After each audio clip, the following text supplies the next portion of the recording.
Bismillahirrahmanirrahim. Assalamualaikum warahmatullahi wabarakatuh. Innal hamdalillah nahmaduhu wa nasta'inuhu wa nastaghfiruh wa na'udzu billahi min shururi anfusina wa sayyiati a'malina. May yahdihillahu fala mudilla lahu wa may yudlilhu fala hadiya lahu. Asyhadu an la ilaha illallah wahdahu la syarika lahu.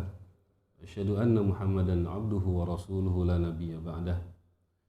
Qala Allah tabaraka wa ta'ala fi kitabihil karim, ya ayyuhalladzina amanu taqullaha wa qulu qawlan sadida yuslih lakum a'malakum wa yaghfir lakum dhunubakum wa may yuti'illaha wa rasulahu faqad faza fawzan 'azima. Wahai orang-orang yang beriman, bertakwalah kalian kepada Allah dan ucapkanlah dengan perkataan yang benar, yang mana dengan itu akan memperbaiki amalan kalian dan akan mengampuni dosa-dosa kalian. Wa may yuti'illaha wa rasulahu, maka barang siapa yang mentaati Allah dan mentaati Rasulnya, faqad faza fawzan adzima, maka sungguh dia mendapatkan kemenangan yang besar. Kaum muslimin dan muslimat rahimani wa rahimakumullah, yang pertama kita panjatkan puji dan syukur kehadirat Allah Subhanahu wa taala. Pada kesempatan di pagi hari ini Allah Subhanahu wa taala perkenankan kita untuk yaitu menyempurnakan yaitu kewajiban kita kepada Allah Subhanahu wa taala melaksanakan ibadah salat subuh secara berjamaah. Ya, ini adalah merupakan satu di antara karunia Allah yang sangat besar kepada hamba-hambanya ketika dimudahkan dia dalam melaksanakan ketaatan. Salawat serta salam semoga tercurah kepada Nabi kita yang mulia, Nabi Muhammad sallallahu alaihi wasallam, seorang laki-laki yang perkataannya wajib untuk dibenarkan, yang mana yaitu keputusan beliau adalah merupakan yaitu keputusan dalam yaitu hukum agama.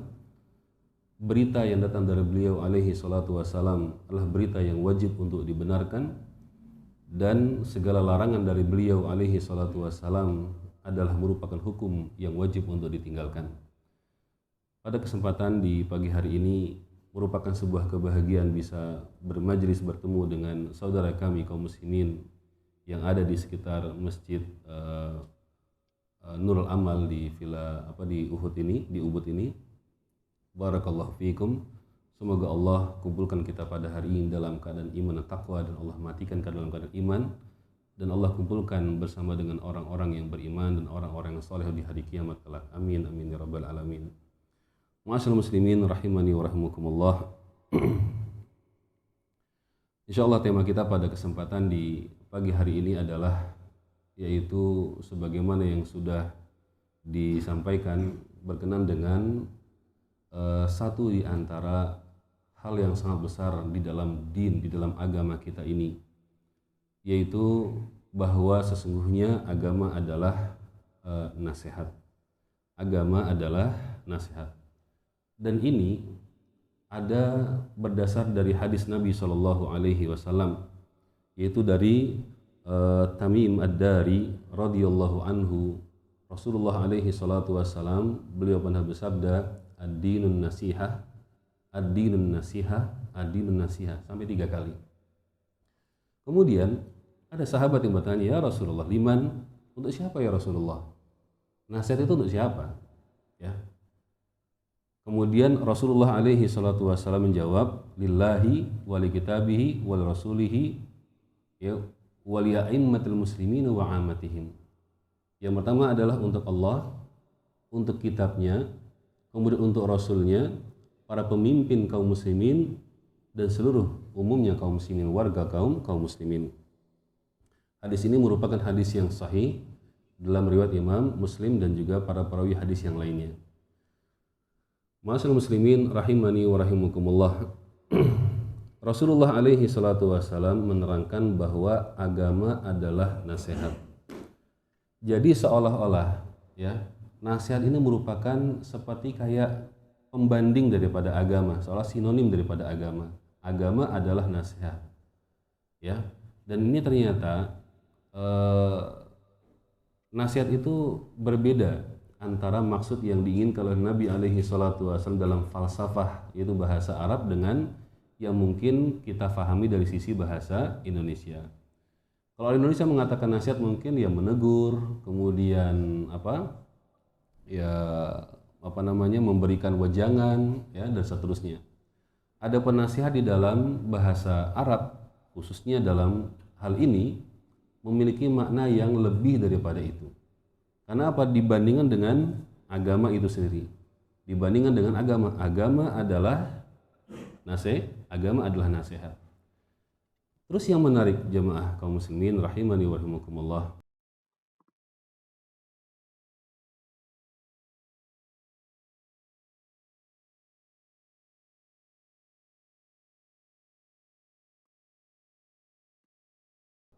tapi para sahabat nanya, untuk siapa ya Rasulullah? Untuk siapa nasihat itu? Ya. Nah, jawaban yang bikin kita geleng-geleng kepala kalau kita terjemahkan di dalam bahasa Indonesia, lillah, nasihat untuk Allah. Kok iya nasihat kok untuk Allah? Nasihat itu untuk orang yang bersalah. Nasihat itu orang yang lagi futur. Nasihat itu untuk orang yang lagi galau. Nasihat itu untuk orang yang lagi punya lagi terpuruk. Itu orang-orang yang perlu nasihat secara pembahasan bahasanya kita. Tapi ternyata tidak dalam bahasa Arab, tidak dalam maksud syar'i. Rasulullah alaihi salatu wassalam ketika ditanya, liman ya Rasulullah, untuk siapa wahai Rasulullah? Lillahi wali kitabi. Nasihat itu untuk Allah. Loh, Allah dinasihati, Pak. Ya. Kemudian wali kitabi, dan untuk kitabnya. Nah, ini lagi aneh, kitab kok dinasihati. Kemudian wali rasuli, dan kepada Rasulullah SAW. Wali aimmatul muslimin wa amatin, pemimpin kaum muslimin dan juga yaitu umumnya kaum muslimin. Nah, ingin kita berikan itu definisi daripada nasihat ini sendiri yang disebutkan oleh Al-Imam Ibnu Rajab rahimahullahu taala. Beliau menukil dari perkataan Al-Imam Al-Khattabi rahimahullah. Jadi sebagai sebuah gambaran maksud nasihat yang disampaikan oleh Rasulullah Shallallahu Alaihi Wasallam. Nasihat ini kalau dalam bahasa sederhananya fi'ilul khairi lil ghair, melakukan sebuah kebaikan untuk orang lain. Ya, dan salah satunya adalah makna nasihat yang kita pahami. Jadi kalau ada bahasa Indonesia di Indonesia kalau ada orang menasihati, saya menasihati si fulan, saya melakukan sebuah kebaikan untuk si fulan. Ya, dan ini satu di antara beberapa bagian dari makna nasihat dalam agama. Ya, ada yang disebutkan oleh Imam Ibnu Rajab alhamdulillah rahimahullah, nasihat ialah kata yang menjelaskan sejumlah hal yang menginginkan kebaikan pada orang yang diberi nasihat. Ya, nasihat adalah sebuah istilah, sebuah kata yang maksudnya adalah menginginkan kebaikan untuk orang lain. Jadi secara kesimpulan, nasihat adalah kata yang dipakai untuk mengungkapkan keinginan memberikan kebaikan kepada orang lain. Nah, jamaah yang dirahmati Allah, pada kesempatan di pagi hari ini sangat panjang kalau kita akan membahas, yaitu tahapan-tahapan dan juga rangkaian-rangkaian bentuk-bentuk nasihat yang akan dan perlu menyesuaikan daripada hadis Nabi Shallallahu Alaihi Wasallam ini. Ya, secara globalnya adalah nasihat kepada Allah Subhanahu Wa Taala. Artinya apa nih? Yang kira-kira kebaikan yang dilakukan seorang hamba untuk Allah, yaitu dia beriman kepada Allah, dia beribadah hanya kepada Allah, tidak berdoa kecuali kepada Allah, ya, tidak melakukan perkara yang dimurkai oleh Allah Subhanahu Wa Taala. Inilah nasihat untuk Allah Subhanahu Wa Taala. Ya, sebagaimana disebutkan oleh Al-Imam An-Nawawi rahimahullah di dalam hadis beliau Arba'in An-Nawawi. Kemudian, ya, nasihat untuk kitabullah. Ya, nasihat untuk, yaitu di mana kita membenarkan kitab-kitab Allah Subhanahu Wa Taala, mengamalkannya, membacanya, dan juga mempraktekkan apa yang dikandung dalam kitab Allah Subhanahu Wa Taala. Kemudian yang ketiga, nasihat untuk Rasulullah Shallallahu Alaihi Wasallam. Ya, kita melakukan apa yang baik ini untuk Rasulullah, dan melakukan kebaikan untuk Rasulullah adalah, ya, melakukan apa yang memang sesuatu yang dicintai oleh Rasulullah, bukan yang kita semata kita cintai. Rasulullah sukanya apa sih? Rasulullah itu sukanya kalau beliau itu sunnahnya dilaksanakan, maka itu yang kita kerjakan. Rasulullah itu sukanya kalau seandainya ya eh, ibadah itu sesuai dengan petunjuk Nabi, maka itu yang kita kerjakan. Bukan kita mencintai Rasulullah Shallallahu Alaihi Wasallam sesuai dengan ala pikirannya kita, tidak, tapi dengan ala seleranya Rasulullah Shallallahu Alaihi Wasallam. Itu namanya fi'il khair, ya, melakukan kebaikan untuk Rasulullah Shallallahu Alaihi Wasallam.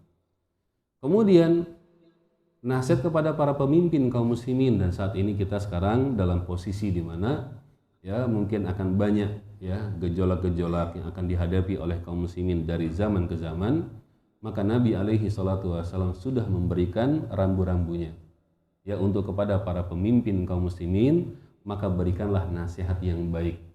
Apa nasihat yang baik? Bukan kita nasihatin pemimpin, bukan, maksudnya berikanlah sikap kita melakukan sesuatu yang baik untuk pemimpin kita. Apa yang disenangi oleh pemimpin? Ya dalam hal yang ma'ruf tentunya, bukan dalam hal yang mungkar.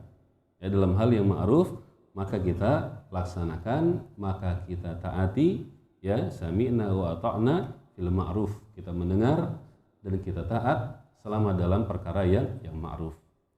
Wali amatul muslimin, dan juga kepada seluruh manusia. Nah, hadirin rahimani wa rahimakumullah. Dalam menunaikan nasihat ini, ya, ini sebagai muqaddimah dan pengantar tadi tentang hadis tentang masalah nasihatnya, maka ada hal yang sebenarnya harus menjadi refleksi daripada, yaitu bagaimana cara kita untuk melakukan nasihat, ya, yang mana ini berkisaran dari masalah, yaitu masalah hati kita, Bapak Ibu, ya, masalah hati kita yang ada dalam diri kita semuanya, yaitu ikhlas kita dalam beragama, ikhlas kita dalam memberikan nasihat, dan ikhlas kita dalam menerima nasihat, bahkan ikhlas kita dalam menasihati diri kita sendiri, ya. Dan muaranya adalah bagaimana seorang itu untuk bisa dia ikhlas kepada Allah Subhanahu wa taala, menjadikan memang ya apa yang dia lakukan itu betul-betul tidak berharap sesuatu yang ada di dunia, tetapi berharap untuk kebaikan orang yang diberikan nasihat. Berharap untuk memang mendapat kebaikan dari apa yang dia lakukan. Baik, ada sebuah hadis ya dari Hudzaifah ibn Yaman radhiyallahu anhu, dari Hudzaifah bin Yaman radhiyallahu anhu, di mana beliau pernah mengadu kepada Rasulullah sallallahu alaihi wasallam, ya, pernah mengadu kepada Rasulullah sallallahu alaihi wasallam.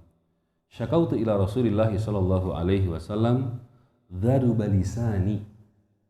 Aku pernah mengeluh kepada Rasulullah tentang apa? Kotornya lisanku. Pak, pernah mendengar nama Hudzaifah ibn Yaman kan? Nanti kita terangkan sedikit profilnya. Faqala Rasulullah SAW, aina anta minal istighfar. Posisi kamu dengan istighfar ini ada di mana, wahai Hudzaifah? Posisi kamu dengan istighfar ini ada di mana? Ya, wa inni la astaghfirullah kulla yaumin mi'ata marrah. Rasul kemudian melanjutkan, sesungguhnya aku Rasulullah ya beristighfar kepada Allah dalam sehari 100 kali. Ya, beristighfar kepada Allah dalam sehari 100 kali. Dalam riwayat yang lain disebutkan bahwa Hudzaifah ibn Yaman beliau mengadu kepada Rasulullah sallallahu alaihi wasallam, inni rajulun dzaribul lisan. Wahai Rasulullah, sesungguhnya aku adalah seorang yang punya lisan yang kotor. Ya, lisan itu kasar, suka mungkin mengumpat dan sebagainya. Wa inna amata dzalika ala ahli. Dan itu juga terjadi pada hampir semua keluargaku. Ya, hampir juga terjadi pada keluargaku. Maka Rasulullah alaihi salatu wasallam mengatakan, aina anta minal istighfar. Di mana istighfarmu, wahai Hudzaifah? Kamu ya dengan istighfar itu ada pada posisi mana? Seimbang enggak? Ya, seimbang atau tidak nih antara ucapan apa yang engkau keluhkan tadi, sifat buruk, ya, aib dan cacat yang engkau sebutkan, dengan istighfar seimbang atau tidak? Aina anta minal istighfar. Innani la astaghfiru ilallah fil yaum. Sesungguhnya aku beristighfar kepada Allah dalam sehari sekian kali. Ya, kata Rasulullah Shallallahu Alaihi Wasallam. Nah, ada hadis yang lebih spesifik lagi disebutkan oleh Rasulullah SAW, ya,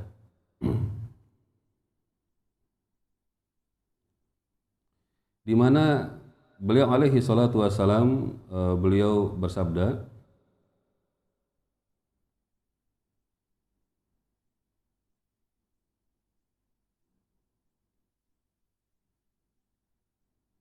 tentang malas istighfar ini, ya. Wahai Rasulullah SAW, aku mengadu kepada Rasulullah SAW, ya, tentang dadu balisan, tentang lisanku yang buruk, dan aku khawatir, ya, itu menyebabkan aku masuk ke dalam nerakanya Allah, dan aku khawatir itu menyebabkan aku masuk ke dalam nerakanya Allah Subhanahu wa Ta'ala.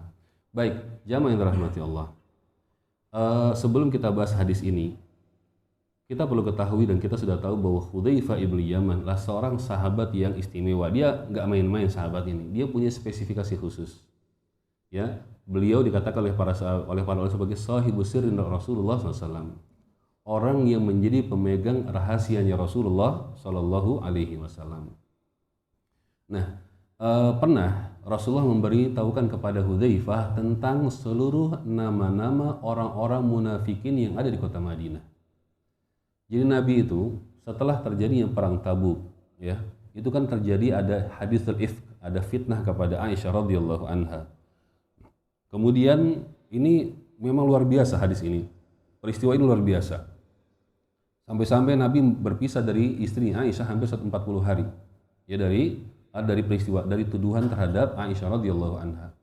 Nah, Nabi alaihi salatu wassalam kemudian beliau tahu, mendapat wahyu dari Allah Subhanahu wa Ta'ala tentang nama-nama orang munafikin. Dan Nabi tahu betul bahwa Hudzaifah adalah orang yang bisa untuk memegang amanah. Hudzaifah adalah orang yang bisa memegang rahasia.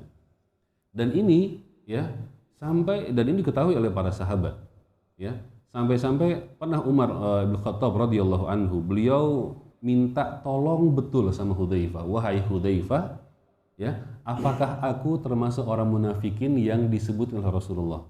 Minta terus, Hudzaifah nggak mau ngasih tahu. Sampai berkali-kali akhirnya Hudzaifah kasihan, baru kemudian dikasih tahu. Pada saat Hudzaifah, Rasulullah alaihi salatu wasallam sudah meninggal, Abu Bakar sudah meninggal, kemudian Umar menjadi khalifah yang kedua. Nah, Umar bertanya kepada Hudzaifah, wahai Hudzaifah, apakah ada di antara para pejabatku di daerah-daerah itu ada yang munafik? Ya, ada yang munafik. Ini, ya, Umar nanya sama Hudzaifah. Apa kata Hudzaifah? Ada. Ya, satu, ya. Ada satu. Siapa namanya? Ya, siapa namanya? Tapi Hudzaifah tidak akan aku kasih tahu, katanya. Ini merupakan rahasia yang memang sudah diamanahkan oleh Rasulullah SAW. Sama Umar nggak tahan lama beliau, langsung teliti, diamati, mungkin cari mata-mata segala macam, akhirnya langsung cabut satu, dikeluarkan. Sama Umar, dan kita pahamlah bagaimana cerdasnya Umar radhiyallahu anhu. Kemudian di antara hal yang menjadi keistimewaan daripada Hudzaifah adalah karena beliau mengetahui rahasia ini, maka Umar jadikan patokan Hudzaifah. Ya, kalau ada kaum muslimin meninggal, maka ditanya, ada Hudzaifah nggak yang sholat? Ada Hudzaifah nggak yang sholat? Oh, ada Hudzaifah, maka Umar sholat jenazah ini. Ada Hudzaifah, nggak sholat. Kenapa? Dijadikan sebagai patokan. Ya, Masya Allah. Ya, ini keistimewaan daripada Hudzaifah ibnul Yaman radhiyallahu anhu. Ini sebagai gambaran bagaimana istimewanya beliau di sisi Rasulullah SAW dan juga di sisi kaum muslimin. Dan Hudzaifah ini agak berbeda cara berpikirnya, karena dia punya kecerdasan yang berbeda. Kadang-kadang ada orang jenis itu mikirnya beda, cara berpikirnya beda. Kalau orang-orang bertanya tentang kebaikan, ya Rasulullah, ayyul amal khair, amalan apa yang bagus, amalan apa yang bisa masukkan surga, amalan apa yang gini. Beliau mengatakan, sesungguhnya amalan baik itu jelas sudah. Amalan yang baik itu jelas. Ya, sholat, puasa, haji, segala macam itu sudah jelas. Ya, para kaum muslimin, para sahabat bertanya kepada Rasulullah tentang kebaikan-kebaikan. Aku bertanya kepada Rasulullah tentang keburukan. Makhafatan aqafi, dan aku khawatir nanti aku terjerumus ke dalam keburukan tersebut, ya. Maka beliau bertanya pertanyaan pokoknya yang tidak terfikirkan oleh para sahabat-sahabat yang lain. Nah, kaum muslimin rahimani wa rahimakumullah. Ini dengan kedudukan yang begitu tinggi dari sosok Hudzaifah ibn Yaman radhiyallahu anhu. Beliau memiliki sebuah bisa dikatakan sebagai cacat ataupun sifat yang ternyata buruk, ya. Pertama satu poin ini dulu. Buruk itu versinya kita. Versinya beliau ini buruk ini punya dampak kepada hati beliau. Ya.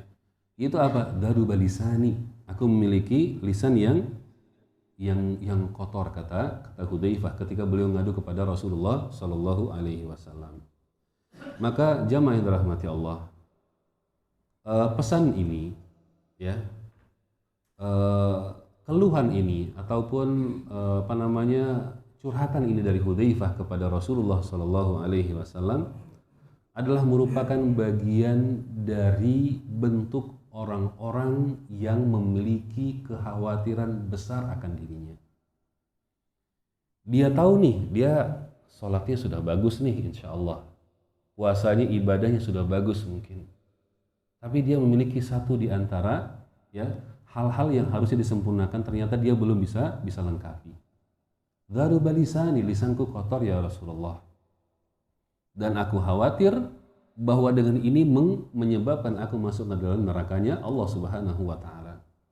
Apa yang syahid yang ingin kita sampaikan dari pesan Hudzaifah, dari kisah Hudzaifah ini, ya, bahwa ikhwan fillah azallahu wa iyyakum, bahwa sesungguhnya kadang-kadang ada orang yang sudah dia itu mengenal agama Islam.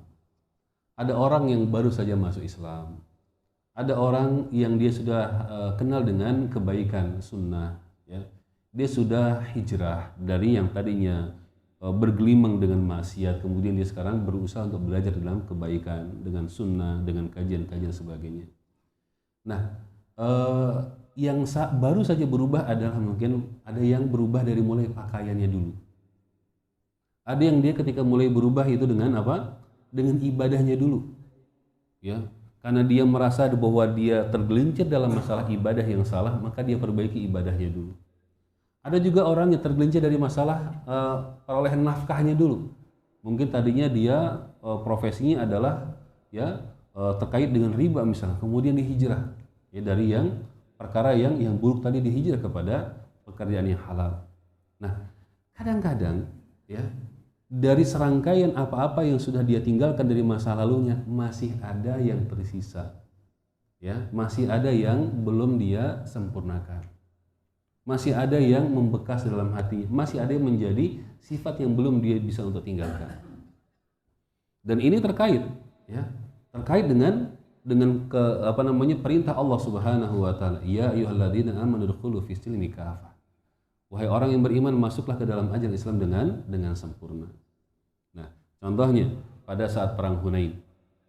Pada saat perang Hunain, ya, Pak bisa gambarkan bahwa tadinya, ya, pada saat perang, ya, pada saat terjadinya perang perang Khaybar, jumlah kaum muslimin itu pada tahun 6 Hijriah, jumlah kaum muslimin itu berjumlah 1.400. Ya, tentaranya bukan sama istri dan anak-anak, ya, 1.400. Tahun 6 Hijriah, tahun 8 Hijriah, pada saat pembebasan kota Mekah, jumlah tentara kaum muslimin 10.000 yang membebaskan kota Mekah. Pada tahun 8 Hijriah itu 2 tahun.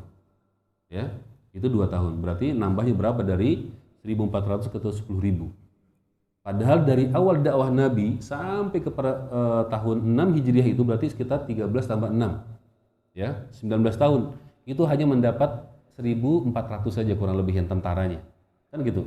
Secara ini kan, dari dakwah Nabi awal di Mekah 13 tahun, kemudian Nabi di Madinah 6 tahun, berarti kan 19 tahun beliau tentara kaum muslimin berjumlah 1.400.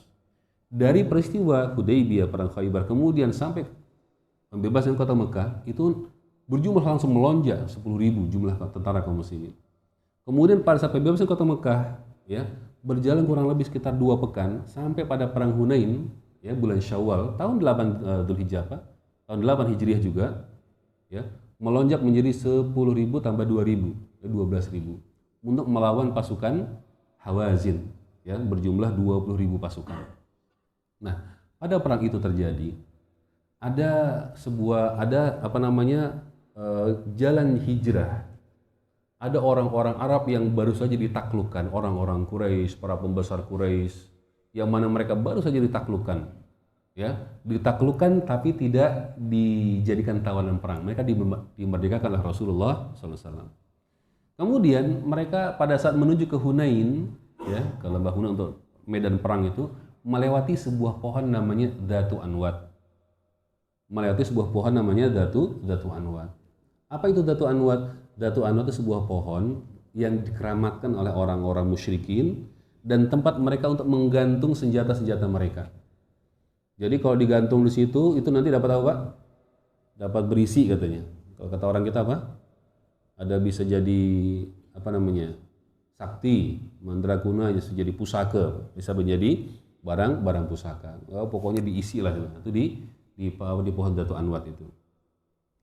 Kemudian ada seorang di antara orang-orang yang baru saja masuk haditsu ahdi bil Islam, baru saja masuk Islam. Ya Rasulullah, ij'al lana dzata anwat kama lahum dzatu anwat. Ya Rasulullah, buatkanlah untuk kami pohon Dzatu Anwat sebagaimana orang musyrikin mereka punya pohon Dzatu Anwat untuk menggantungkan senjata-senjata mereka supaya jadi dapat berkah lah, dapat sakti lah, dapat isi macam-macam. Jadi jago lah pokoknya.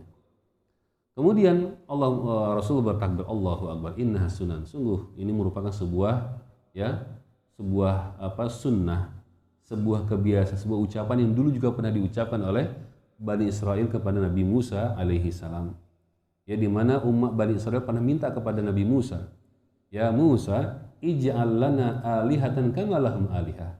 Wahai Musa, buatkanlah untuk kami Tuhan-Tuhan yang banyak sebagaimana orang-orang Bani Israel mereka punya, ya, orang Fir'aun punya Tuhan-Tuhan yang banyak. Jadi Bani Israel minta, ya, minta kepada Nabi Musa untuk dibuatkan Tuhan-Tuhan yang banyak, ya, untuk dibuatkan Tuhan-Tuhan yang banyak sebagaimana, ya, orang Fir'aun itu punya Tuhan yang banyak, ya. Nah, jadi para ulama menyebutkan bahwa dari hadis ataupun beberapa peristiwa ini menyebutkan bahwa ada orang yang memang dia sudah hijrah. Tadinya dia taat kepada berhala, sekarang dia taat kepada Rasulullah SAW, taat kepada Allah. Cuman masih ada yang tersisa dari bekas-bekas, ya, yaitu masa lalunya yang pernah dia lakoni, yang pernah dia jalin selama bertahun-tahun. Demikian juga dengan Hudzaifah. Tapi yang menjadi menarik adalah, ya, Hudzaifah radhiyallahu anhu, ya, ketika sadar bahwa dia memiliki sebuah kekurangan, memiliki aib, maka dia tidak dilarutkan, udahlah, ibadah saya kan banyak, puasa saya, sedekah saya juga banyak, saya sahabat istimewa di sisi Nabi, saya pemegang rahasia, ya, rahasianya Nabi, ya. Tidak ada permakluman untuk kesalahan pribadinya, tidak ada niat untuk, ya, merasa cukup dengan amal ibadah yang sudah dia kerjakan, ya. Ini yang menjadikan beda antara Hudzaifah radhiyallahu anhu, ya, betapa beliau memiliki kesalahan dan beliau merasa, ya, tidak tenang dengan kesalahan ini. Beliau merasa tidak nyaman dengan ini dan beliau khawatir, dalam riwayat yang tadi kita sampaikan terakhir, dan aku khawatir dengan ini menyebabkan aku masuk neraka-Nya Allah. Dan ingat, ya, bahwa ada hadis Nabi SAW, ada seorang, ya Rasulullah, ada seorang wanita, dia sholat, dia puasa, dia zakat, ya, tapi dia mati, gimana ya Rasulullah? Masuk neraka. Masuk neraka gimana? Ya, ternyata dia tidak menahan lisannya dari ucapan yang kotor, ya. Jadi kadang-kadang jangan sampai kita merasa puas, kita merasa nyaman, kita merasa tenang dengan sebagian daripada ibadah yang sudah kita kerjakan, kebaikan yang sudah kita kerjakan, ya. Tapi kita melalaikan yang lain, kita merasa udahlah, nggak apa-apa lah. Yang penting kan saya sudah ikut ngaji, ya, nggak pakai jilbab nggak apa-apa lah misalnya, ya. Nggak apa-apa lah, ya, gini, ya, masih merokok sedikit-sedikit nggak apa-apa lah misalnya. Jadi tidak ada untuk memaklumi, tidak ada dari diri kita itu untuk merasa, ya, nggak apa-apa lah yang sedikit ini gitu. Dulu saya pernah ketemu dengan seorang, mohon maaf ya, Pak, ada aparat tentara di kapal. Jadi dia cerita, saya ini dari Timur pernah tugas waktu saya masih SMP SMA. Karena pernah tugas di Timur Timur katanya. Ya saya pakai kalung lah supaya bisa kebal bisa apa. Katanya seperti itu. Ya nggak apa-apa lah dikit-dikit. Dikit-dikit katanya Pak. Katanya apa? Dikit ya katanya. Dikit saja. Jadi nggak yang pakai mantra-mantra nggak kedukun nggak. Cuma dikit aja kalung aja supaya untuk ya penyelamat lah untuk jaga-jaga kan. Dikit aja nggak apa. Dikit ini dikit yang ya yang kita tidak akan menyangka, tidak akan mungkin merasa dampaknya. Bisa jadi yang sedikit inilah yang menyebabkan seseorang itu masuk ke dalam ya murkanya Allah Subhanahu wa taala. Ya. Bukankah ada banyak hadis dari Nabi alaihi salatu wasallam gara-gara yang sedikit ini menyebabkan datangnya murka Allah? Ya. Ada seorang sahabat Nabi sallallahu alaihi wasallam. Ya, ada seorang sahabat Nabi yang mana dia itu berada di barisan perang, di barisan depan dalam perang, terus sampai para sahabat yang lain itu menyangka bahwa dia pasti masuk surga nih, syahid. Apa kata Nabi? Dia huwa finnar. Masuk neraka. Ajib pokoknya. Ya ternyata apa? Pada saat menjelang, memang dia banyak lukanya, tapi dia nggak mati-mati. Akhirnya apa? Dia tusukkan pedang itu ke dirinya sendiri sehingga dia mati dalam kondisi apa? Bunuh diri. Tidak ada yang tahu. Ya, nasib daripada akhir hayat kita. Nah, hadirin rahimani wa rahimakumullah. Jadi yang pelajaran bisa kita ambil tadi pertama adalah tidak ada seorang dari sosok Hudzaifah ibn Yaman radhiyallahu anhu. Yang pertama dia tidak merasa tenang dengan itu. Dan dia khawatir dan dia tanyakan kepada ahlul ilmi, kepada orang yang memiliki kapasitasnya untuk memberikan solusi dari masalah dia ini. Ini masalah nggak sepele ini menurutnya. Dan tentu mungkin sebagian orang menganggap itu masih merupakan perkara yang sepele. Ya, dan ini kaitannya dengan yaitu perintah Allah Subhanahu wa taala, ya ayyuhalladzina amanu dukhulu fis-silmi kafah. Wahai orang-orang yang beriman, masuklah ke dalam agama Islam secara kafah, secara keseluruhan. Secara keseluruhan ini tidak serta-merta bahwa kita memang harus blek semuanya totalitas dalam satu waktu, tidak. Tapi semuanya adalah proses. Dan kita berusaha untuk ikhtiar, kita berusaha untuk tulus ya berproses bahwa ini saya akan tinggalkan, saya tinggalkan. Terus seperti itu. Ini masuk dan berproses untuk sampai pada tahap yaitu totalitas dalam beragama. Hadirin rahimani wa rahimakumullah. Kemudian Rasulullah alaihi salatu wasallam memberikan yaitu pertanyaan sebagai sebuah bentuk nasihat. Ya. Bagaimana posisi engkau wahai Hudzaifah dengan istighfar? Bagaimana posisimu dengan istighfar? Ya, jadi di sini ya Rasulullah alaihi salatu wasallam mengingatkan bahwa beliau nggak bilang kamu tuh bodoh, kamu tuh jelek, kamu itu sangat memiliki sifat yang buruk. Tidak, karena beliau Nabi pasti sudah menduga bahwa Hudzaifah ini bukan orang yang bermain-main dalam beragama, ya, bukan orang yang meremehkan dalam urusan agama beliau. Pasti orang yang sudah berusaha dia untuk menjaga lisannya, ya. Nah, yang dijadikan oleh Nabi adalah langsung kepada solusi, tidak ujungnya langsung dikipas, langsung dijatuhkan, tidak, diburu-burukan, tidak, tapi langsung diberikan sebuah gambaran bagaimana posisi engkau wahai Hudzaifah dengan istighfar. Ya, ini tentang baiknya bagaimana Rasulullah alaihi salatu wasallam memberikan nasihat kepada sahabatnya. Kemudian yang kedua tentang kedudukan daripada istighfar. Kedudukan daripada istighfar, seorang yang beristighfar bertaubat kepada Allah Subhanahu wa taala. Maka hadirin rahimani wa rahimakumullah, orang yang beristighfar ya, dia ini sedang melakukan amal soleh. Dia sedang melakukan amal kebaikan. Ya, apakah amal kebaikan ini kemudian menjadikan Hudzaifah lisannya menjadi kotor menjadi bersih? Tidak langsung. Tidak secara langsung, tidak serta-merta sebagaimana mukjizat keajaiban celing langsung dia menjadi lisannya bagus, tidak. Tetapi dalam hal ini adalah sebagaimana sebuah timbangan seperti ini. Ini Hudzaifah tadi ngomong kotor satu, langsung istighfar. Ngomong kotor lagi 2 kali, istighfar 2 kali. Terus seperti itu. Sebagaimana Rasulullah alaihi salatu wasallam bersabda, innal hasanat yudhibna sayyi'at. Sesungguhnya ketika orang melakukan sebuah kebaikan, itu akan menghilangkan perbuatan keburukan. Catatan keburukan itu akan ditimpa dengan itu. Akan timbun dengan adanya kebaikan tadi. Orang melakukan keburukan langsung segera dipepet, ditempel dengan kebaikan. Sebagaimana kita hadirin, habis sholat, assalamualaikum, assalamualaikum, langsung ya zikir yang pertama kita baca adalah astagfirullah, astagfirullah, astagfirullah. Tidak dengan zikir yang lain. Ya. Karena apa? Ini sebagian daripada penutup daripada amalan.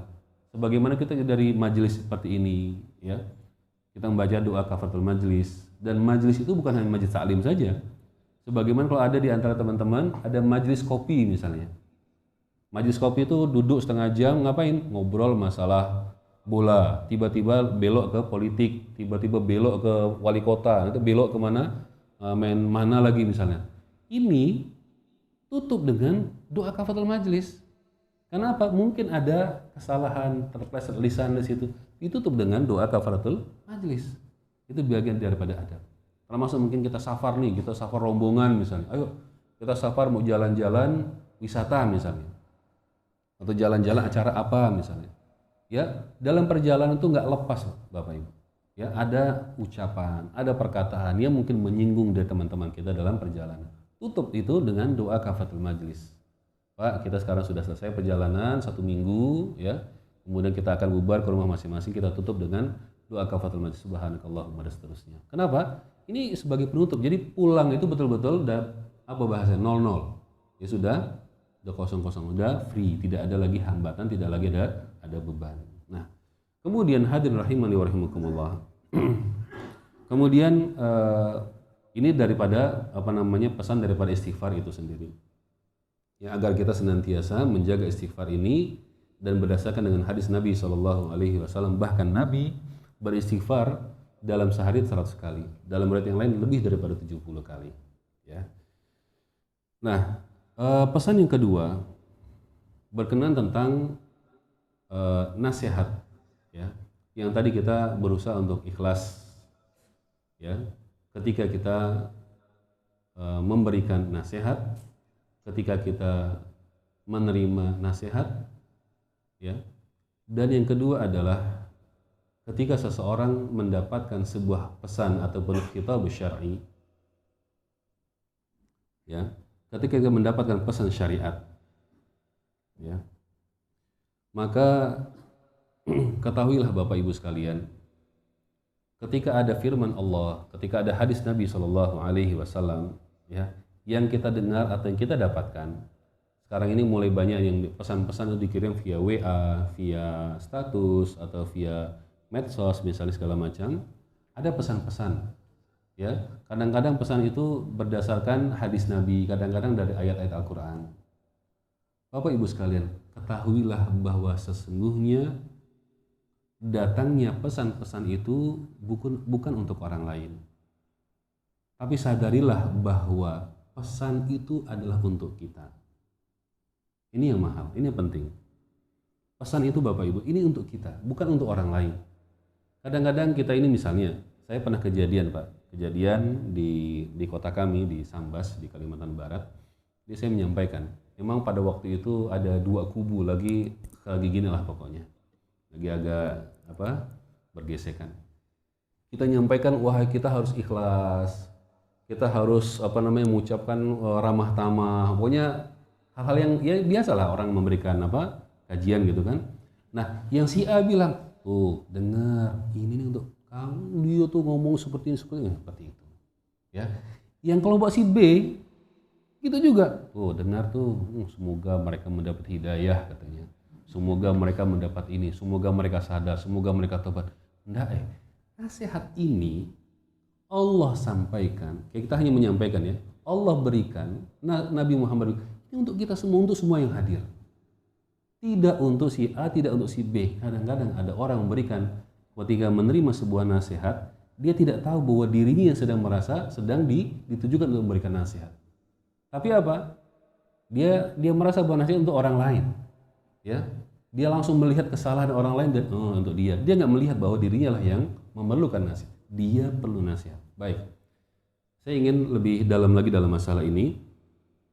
Contoh, ya, kasus ketika Rasulullah alaihi salatu wassalam, beliau pernah bersabda, idza mata ibnu adam inqata amaluhu illa min salasin, ketika anak Adam itu sudah meninggal, akan terputus amalnya kecuali 3 hal. Yang pertama adalah apa? Shadaqatin jariyatin. Ini kayaknya tidak begitu tidak begitu rancu lah, jelas insyaallah. Kemudian au ilmun yuntafa'u bihi, au ilmin yuntafa'u, atau ilmu yang bermanfaat. Insyaallah ini paham kita sama-sama Pak ya.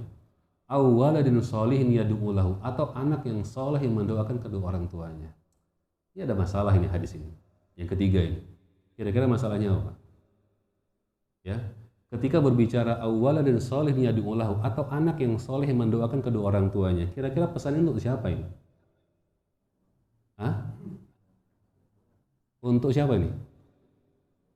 Untuk orang tua? Untuk anak kita? Atau untuk kita? Ya, mohon maaf, siapapun yang berada di sini, yang sudah berumur 40, 50, 60 tahun, ya, statusnya adalah anak daripada orang tuanya, anak daripada ayah dan ibunya. Ketika berbicara awwala dan salih yad'u lahu, sebelum akhirnya kita berharap, sebelum akhirnya kita berhayal kita akan memiliki anak soleh yang mendoakan kita, tahukah bahwa hadis ini juga ditujukan untuk kita, ya, kita jadilah sebagai anak yang soleh untuk mendoakan kedua orang tua kita. Yang mana ini merupakan jadi amal jariah bagi orang tua kita. Ya.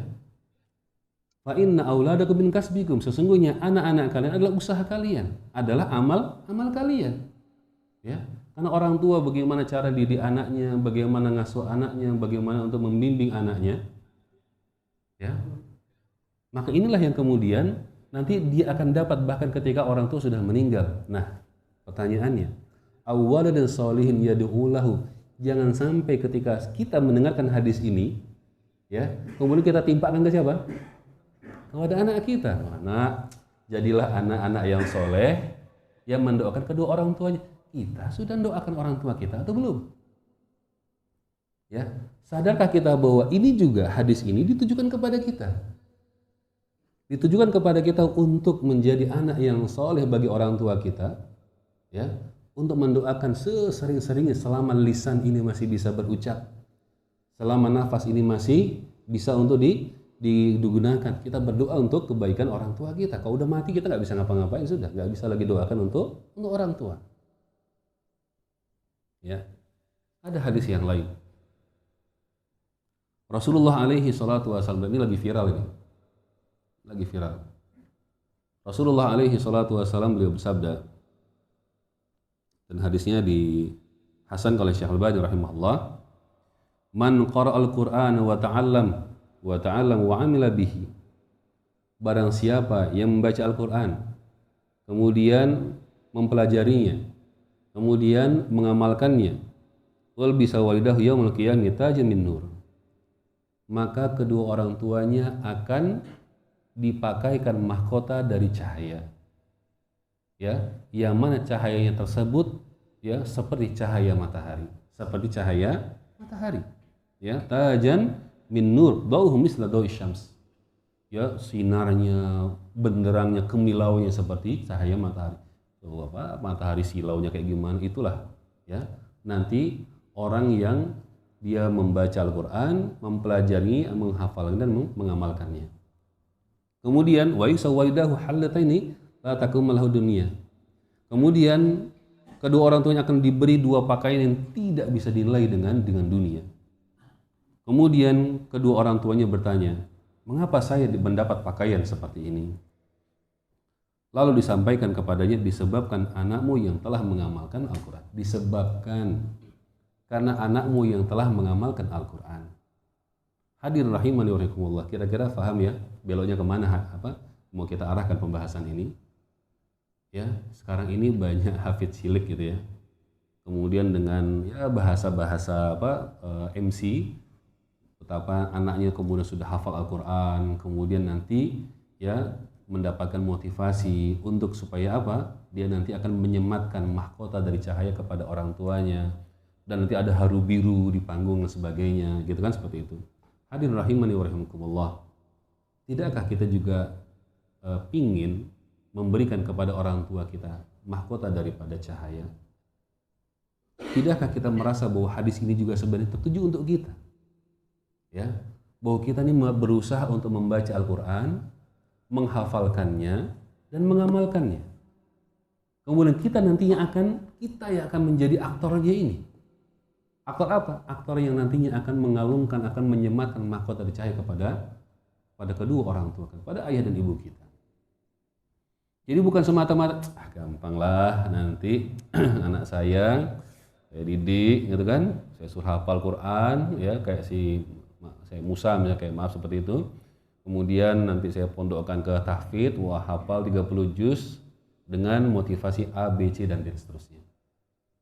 Ya, kemudian nanti dia akan mendapatkan sebagaimana disabdakan, dikabarkan Rasulullah Shallallahu Alaihi Wasallam. Bagus atau tidak? Bagus. Ya, tapi ketahuilah dan kita perlu sadar bahwa hadis ini juga ditujukan untuk kita.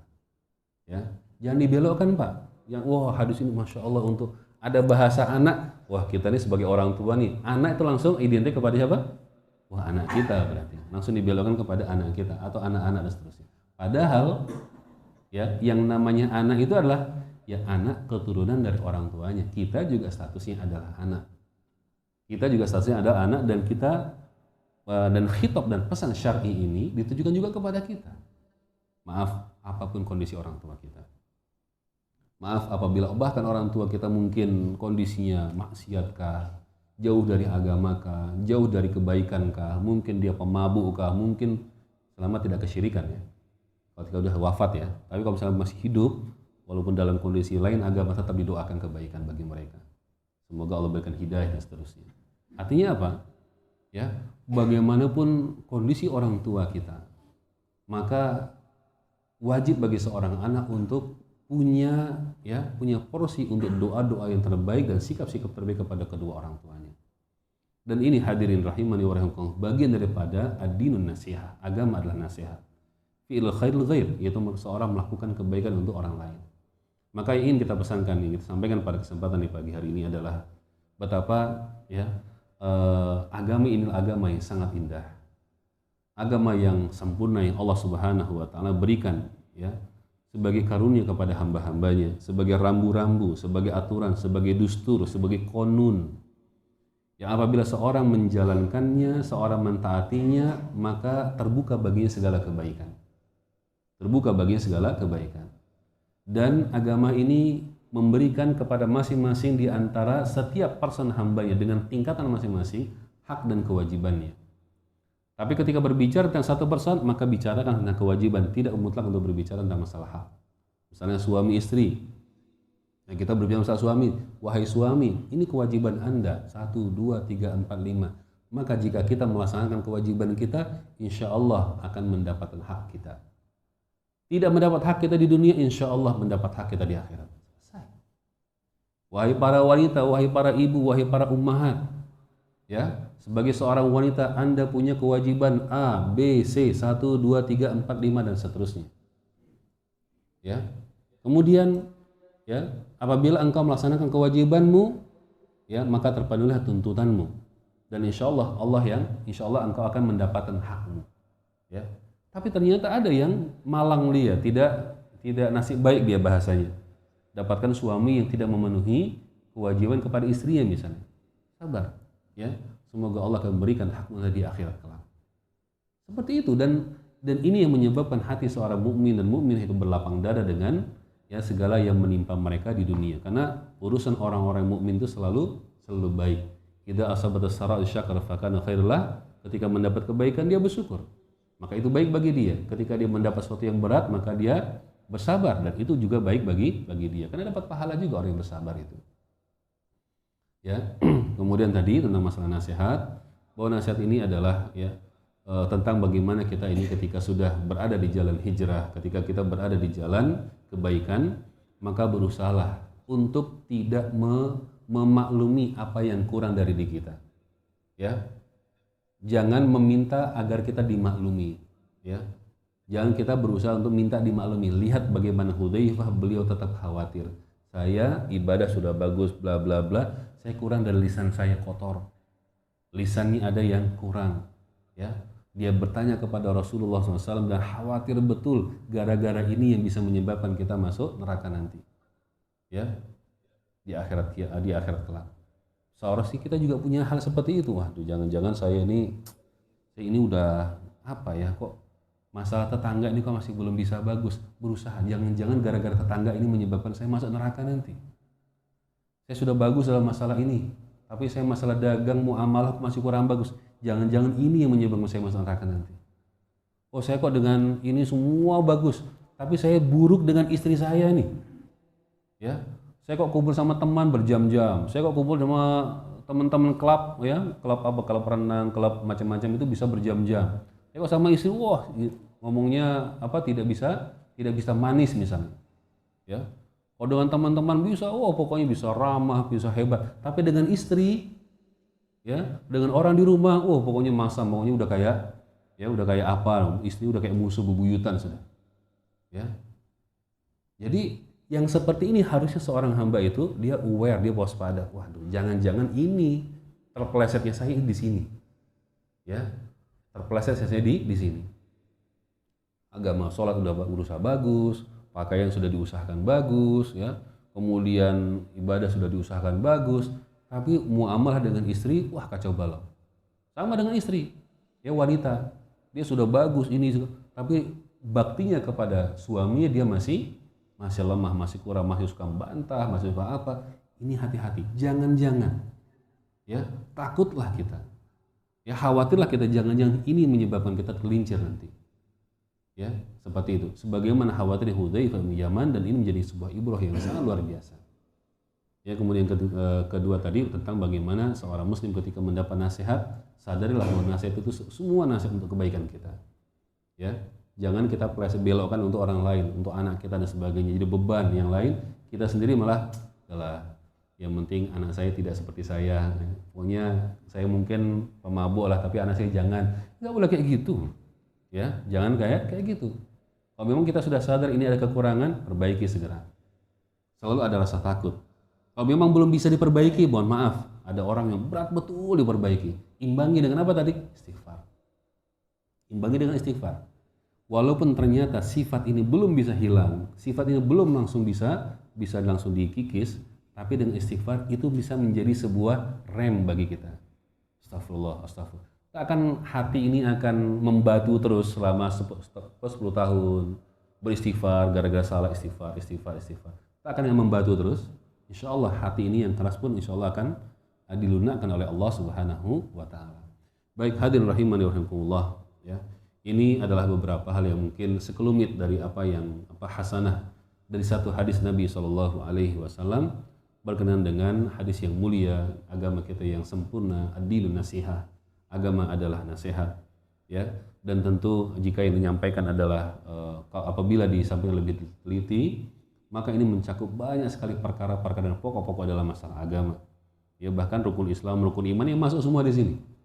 Ya, rukun Islam, rukun iman, masalah bab muamalah masuk di sini semua. Nasihat kepada Allah, rukun iman habis semua selesai. Ya. Syahadatain itu masuk semua. Nasihat kepada Allah, kepada kitabnya, kepada rasulnya, kepada pemimpin kaum muslimin, kepada seluruh manusia. Ya, amatul muslimin, seluruh kaum muslimin. Maka ini masuk semua nasihatnya. Ya, melakukan kebaikan kepada sesama kaum muslimin. Semoga yang kita sampaikan ini bisa kita ambil faedah, juga kita ambil ibrahnya. Semoga Allah Subhanahu wa Ta'ala jadikan kita menjadi orang yang soleh dan orang yang muslih. Ya, maka jangan pernah mungkin kita merasa cukup hanya sebagai orang yang soleh, karena kalau dalam deretan orang soleh itu adalah orang yang dalam surah Al-Asr, ya, wal asri innal insana lafi khusr illal ladzina amanu. Kan 4 sifat: amanu wa amilus solihat, orang yang beriman dan amal soleh, itu orang yang soleh, ya, orang-orang yang soleh. Baru kemudian watawasau bil haq, memberikan, saling menasihati dalam kebenaran dan saling memberikan nasihat dalam, yaitu apa? Kesabaran. Saling memberikan nasihat ini adalah muslih, memperbaiki. Ya, jadi soleh itu baik untuk diri sendiri, muslih itu memperbaiki yang sekitarnya. Jadi kalau kita baru menjadi orang, semoga menjadi anak yang soleh saja, maka dia hanya anaknya jadi iman dan juga beramal saleh untuk dirinya sendiri. Ya. Kalau muslih maka dia sudah punya tingkatan lanjutan. Apa itu? Tawasau bil haq dan tawasau bis sabr sudah masuk, memberi kebaikan kepada yang lain. Dan disinilah kemudian Islam menjadi ya agama yang kata Rasulullah firman Allah Subhanahu wa taala sebagai umat terbaik. Kuntum khairu ummatin ukhrijat linnas. Kalian adalah sebaik-baik manusia yang dikeluarkan dari manusia. Kenapa? Ta'muruna bil ma'ruf wa tanhauna 'anil munkar. Karena kalian mengajak yang baik, mengajak. Bukan hanya beramal soleh, tidak. Tapi mengajak. Mengajak berarti apa? Punya kepedulian kepada sesama. Ya, muslih dia. Mengajak kepada kebaikan. Ta'muruna bil ma'ruf wa tanhauna 'anil munkar. Wa tu'minuna billah, ini soleh. Ya, ini soleh. Orang yang beriman, orang yang beramal sholat, orang yang zakat, orang yang puasa, orang-orang soleh. Ya. Kemudian kalau dia punya kebaikan itu kepada orang lain, ya, mengajak kepada kebaikan, menasihati kepada kebaikan, maka ini orang yang muslih, termasuk orang yang amar ma'ruf dan nahi mungkar. Nah, dan ini akan melahirkan ya dari mulai kecil, komunitas yang kecil kepada yang lebih luas, dari keluarga, tetangga, ya mungkin lingkungan yang lebih luas lagi sampai sebuah masyarakat, maka akan menjadi sebuah apa? Khairu ummah, manusia yang terbaik. Semoga ini bisa bermanfaat. Semoga Allah berikan kebaikan kepada kita semua di dunia dan akhirat. Semoga Allah lembutkan hati kita dalam ketaatan. Semoga Allah mudahkan kita untuk bisa menerima kebenaran, ya, melihat sebagai kebenaran sebagai sebuah kebenaran dan dimudahkan untuk mengikutinya. Dan semoga Allah lembutkan hati kita untuk bisa melihat keburukan, ya, sebagai sebuah keburukan dan dimudahkan bagi kita untuk bisa meninggalkan keburukan tersebut. Amin, amin ya rabbal alamin. Mungkin ada sesi atau kita langsung tutup? Silakan Pak. Assalamualaikum warahmatullahi wabarakatuh ya.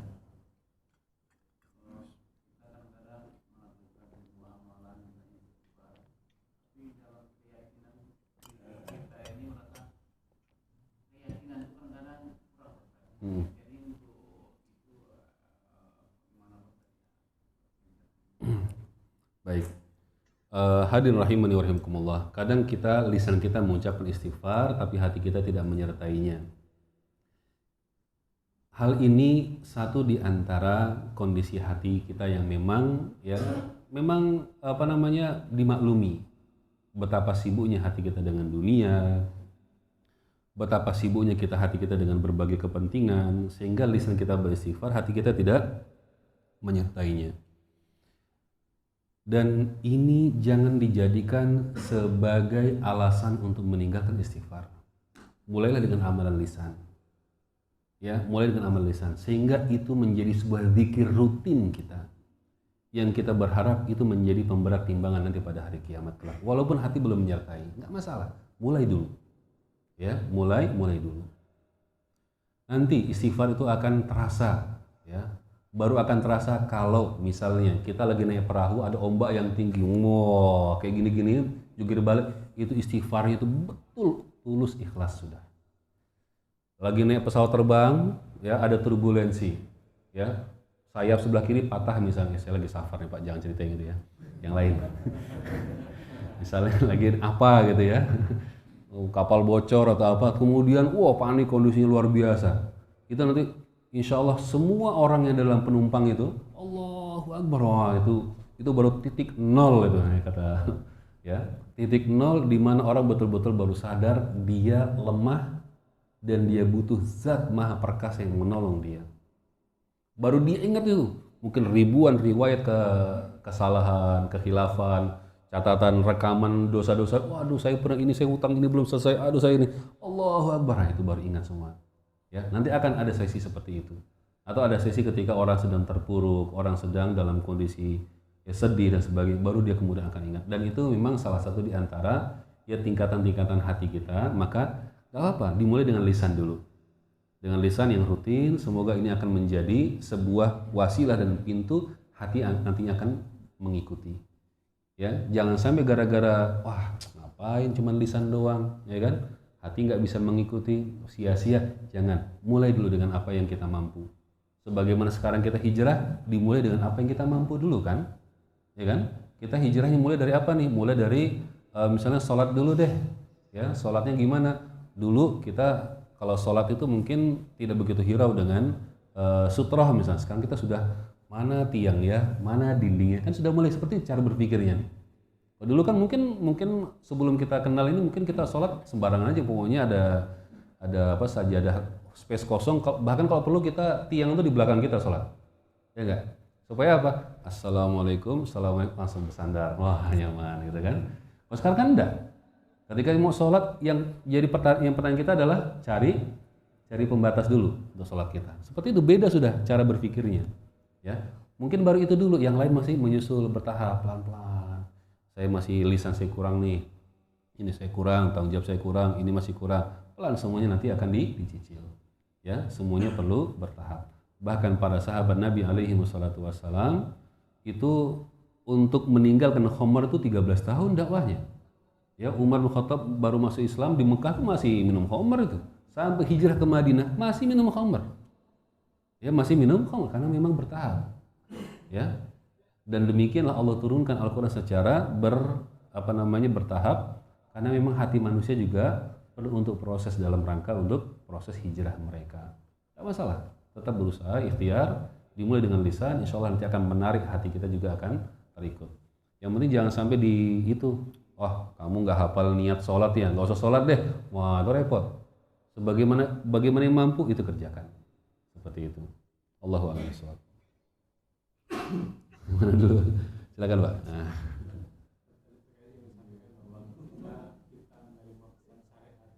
Ya.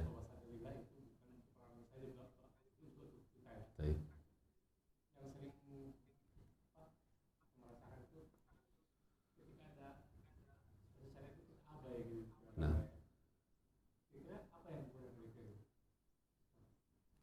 Nah, jadi masing-masing orang itu nantinya ketika dia menerima sebuah informasi, itu tentu sesuai dengan pikirannya dia, bagaimana latar belakang dia, bagaimana tingkat pemahaman dia. Jadi pada saat Rasulullah alaihi salatu wassalam, beliau sedang sakit parah berat, menjelang wafat beliau naik ke atas mimbar, beliau bertahmid, beliau memberikan nasihat, kemudian beliau berpesan, ada seorang hamba yang dia diberi pilihan oleh Tuhannya. Apakah dia akan tetap di dunia, mengharap dunia, atau dia akan kembali kepada Rabb-nya. Tapi hamba tersebut dia memilih untuk kepada Rabb-nya. Ya, hamba tersebut memilih untuk kembali kepada Rabb-nya. Para sahabat semua yang hadir dalam masjid, oh gitu ya.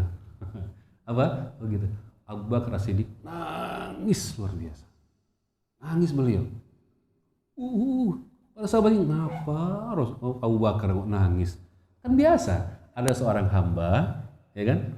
Dia diberi pilihan oleh Allah, apakah untuk di dunia, ataukah dia kembali ke akhirat untuk kembali kepada Allah. Nah, hamba itu milih kepada Allah. Abu Bakar nangis langsung terisak-isak, tergugu-gugu langsung. Ya, kenapa? Sesuai dengan pemahaman, dan dari situ para sahabat mengakui kecerdasan Abu Bakar As-Siddiq radhiyallahu anhu. Ternyata apa setelah itu? Ya, ternyata Rasulullah yang hamba tersebutlah Rasulullah. Ya, hamba Rasulullah, dan Rasulullah yang diberikan pilihan, mau di dunia lanjut umurnya atau pulang kepada Allah. Nabi memilih kembali kepada Allah, dan isyarat seperti ini halus dan samar yang diketahui oleh Abu Bakar As-Siddiq radhiyallahu anhu. Dan hal-hal yang lain banyak sekali, mengingatkan tentang bagaimana orang itu ketika menerima pesan itu, ya, itu sesuai dengan alam pikiran dia, bagaimana cara berpikirnya dia. Ada yang berpikir hanya dari sisi covernya saja, ada yang berpikir dia menerima pesan dari mulai kalimat pembukanya saja, kalimat mukaddimahnya saja. Oh gini, udah, belakangnya dia nggak ambil pusing. Ada yang pokoknya akhirnya gimana, kesimpulannya apa, ada yang seperti itu, ya. Itu masing-masing orang. Dan inilah mungkin bahasa Nabi alaihi salatu wassalam, yaitu bisa jadi, ya, rubba hamil fikhin ila man hu afqa minhu. Bisa jadi ada orang yang membawa sebuah hadis, ada orang yang meriwayatkan sebuah hadis, dia menceritakan kepada orang lagi, dan orang yang mendengar dari dia, saya mendengar dari misalnya nih ya, saya mendengar hadis dari Nabi nih, ya, kemudian saya sampaikan kepada orang yang ketiga, saya sampaikan lagi kepada orang yang berikutnya, Ternyata orang itu lebih paham daripada saya yang membawa hadis. Rubbaha min fikrin ila man huwa afqah minhu. Bisa jadi seperti itu. Dia bisa menelaah, dia bisa menerawang, dia bisa membaca dari sisi-sisi yang blind spot yang kita nggak bisa baca. Dan ini karunia dari Allah Subhanahu wa taala, dan itulah pentingnya kita untuk belajar. Tidak masalah, yang penting kita pahami secara, ada hal-hal yang memang kalau dalam bahasa Al-Qur'an ada yang mutasyabihat ya. Ada memang ayat-ayat Al-Qur'an yang perlu ada perincian, keterangan tambahan. Ada ayat-ayat yang memang dia itu sudah muhkam, jelas ya. Dan itu dengan bahasa sederhana pun kita bisa untuk memahaminya. Maka itu yang kita kerjakan. Allahu a'lam bishawab. Gitu Pak ya. Silakan Pak. Nah.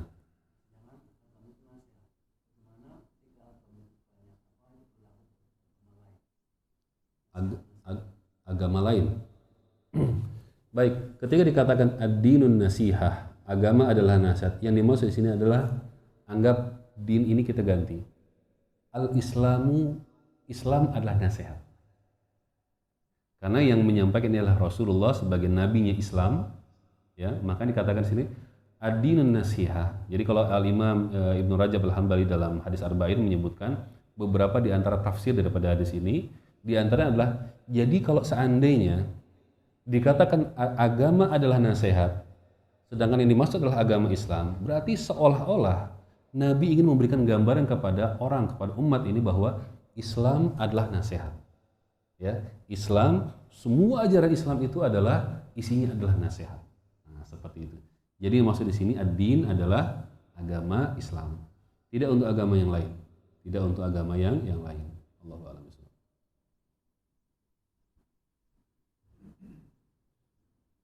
Mungkin ada yang lain. Baik, kaum muslimin dan muslimat, hadirin hadir rahimani wa rahimakumullah. Alhamdulillah, semoga apa yang kita sampaikan ini bisa memberikan manfaat untuk kita semua, termasuk juga untuk saya sebagai pembicara. Jika ada yang khilaf dan salah, maka semuanya itu merupakan kekhilafan saya dan kelemahan saya sebagai seorang hamba. Dan jika ada yang benar, ya maka itu semata datang dari Allah Subhanahu wa taala. Aqulu qauli hadza wa sallallahu ala nabiyyina Muhammad wa ala alihi wa sahbihi wasallam. Subhanakallahumma bihamdika asyhadu an la ilaha illa anta astaghfiruka wa atubu ilaik. Assalamualaikum warahmatullahi wabarakatuh.